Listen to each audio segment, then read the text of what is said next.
ಇದು ನೋಡಕ್ ಮಾತ್ರ ಕರ್ಜಿಕಾಯಿ ತರ ಇದೆ, ಬಟ್ ಇದ್ರ ಹೆಸರೇ ಬೇರೆ. ಗುಜಿಯಾ ಟೇಸ್ಟ್ ಕೂಡ ಚೆನ್ನಾಗಿರುತ್ತೆ. 4 ಕಪ್ನಷ್ಟು ಮೈದಾ ಹಿಟ್ಟು ಹಾಕೊಳ್ಳಿ, ಅಂದ್ರೆ ಒಂದು ಅರ್ಧ ಕೆಜಿ ಅಷ್ಟು ಮೈದಾ ಹಿಟ್ಟು. ಇದಕ್ಕೆ ಅರ್ಧ ಕಪ್ ತುಪ್ಪ ಹಾಕಬೇಕು. ಸೊ ಹೊರಗಡೆ ನೀವು ಸ್ಟ್ರೀಟ್ ಸೈಡಲ್ಲಿ ತಿಂತೀರಾ ಗುಜಿಯಾನ, ಅವರು ದಾಲ್ಡಾ ಕೂಡ ಯೂಸ್ ಮಾಡ್ತಾರೆ, ಅದಕ್ಕೇನೆ ಅದು ಲೇಯರ್ ಆಗಿ ತುಂಬಾ ಕ್ರಿಸ್ಪಿಯಾಗಿ ನಿಮಗೆ ಬಾಯಿಗೆ ಸಿಗ್ತಾ ಇರುತ್ತೆ. ಬಟ್ ದಾಲ್ಡಾ ಯೂಸ್ ಮಾಡಬೇಡಿ, ನಾಟ್ ಗುಡ್ ಫಾರ್ ಹೆಲ್ತ್. ಹಾಗಾಗಿ ಈಗ ಇದನ್ನ ಉಗುರು ಬೆಚ್ಚಗಿರೋ ನೀರಲ್ಲಿ ಕಲಸಿ ಒಂದು 15-20 ನಿಮಿಷ ನೆನೆಲಿಕ್ಕೆ ಬಿಡಿ.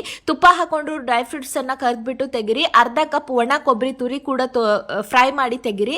1 ಕಪ್ನಷ್ಟು ಬಾಂಬೆ ರವಾ ಫ್ರೈ ಮಾಡಿ ಇದಕ್ಕೀಗ ಹಾಲು ಹಾಕ್ತಾ ಅದನ್ನ ಬೇಯಿಸ್ಕೊಳ್ತಾ ಬನ್ನಿ. ಸ್ವಲ್ಪ ಹಾಲು ಹಾಕಿ ಹಾಲಿನ ಕೆನೆ ಹಾಕಿ ಅರ್ಧ ಬಟ್ಲ ಸಕ್ಕರೆ ಕೂಡ ಹಾಕೊಂಬಿಡಿ. ಸೊ ಈ ಒಣ ಕೊಬ್ಬರಿ ತುರಿ ಫ್ರೈ ಮಾಡಿದ್ದು, ಡ್ರೈ ಫ್ರೂಟು, ಏಲಕ್ಕಿ ಪೌಡರು, ಸಕ್ಕರೆ ಎಲ್ಲ ಹಾಕಿ ಅದನ್ನ ಮಿಕ್ಸ್ ಮಾಡ್ತಾ ಬನ್ನಿ.